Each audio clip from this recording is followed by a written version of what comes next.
വളരെ കാലങ്ങളായി നേരത്തെ സ്വാഗത പ്രസംഗം പറഞ്ഞതുപോലെ തൃശ്ശൂരിന്റെ മാതൃകയായി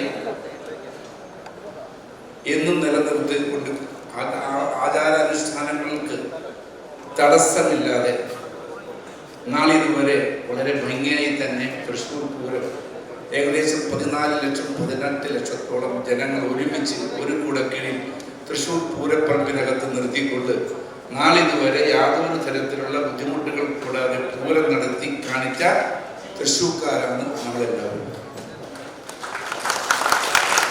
ഇന്ന് അങ്ങനെയുള്ള ഒരു സൗഹൃദത്തോടു കൂടിയുള്ള ഒരു തൃശ്ശൂർ പൂരത്തിന് തടസ്സം വന്നിരിക്കുന്നു.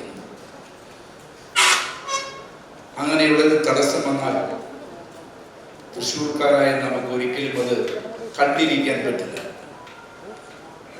കാരണം അതാരെങ്കിലും തെറ്റിദ്ധരിപ്പിച്ചിട്ടുള്ളതാണ്, ബഹുമാനപ്പെട്ട കോടതിയെ അത് ബോധ്യപ്പെടുത്താത്തതിൻ്റെ പേരിലാണ്, പ്രാക്ടിക്കലായി നമുക്ക് നടത്താൻ പറ്റാത്ത വിധത്തിൽ ഒരു തൃശ്ശൂർ പൂരം നടത്താൻ പറഞ്ഞാൽ നമുക്കത് ഒരിക്കലും യോജിച്ച ഒരു പരിപാടിയല്ല.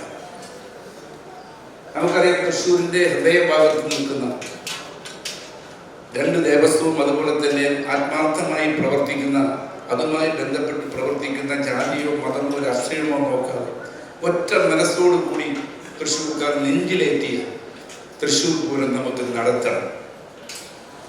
അതിനുവേണ്ടി നമ്മൾ അതുമായി ആ വികാരത്തിന്റെ ഭാഗമായാണ് ഇത്രയും ജനങ്ങൾ ഒരുമിച്ച് കൂടിയിരിക്കുന്നത്. നമുക്ക് നമ്മുടെ അഭിപ്രായം രേഖപ്പെടുത്തണം, നമ്മുടെ പ്രതിഷേധം നമ്മൾ രേഖപ്പെടുത്തണം.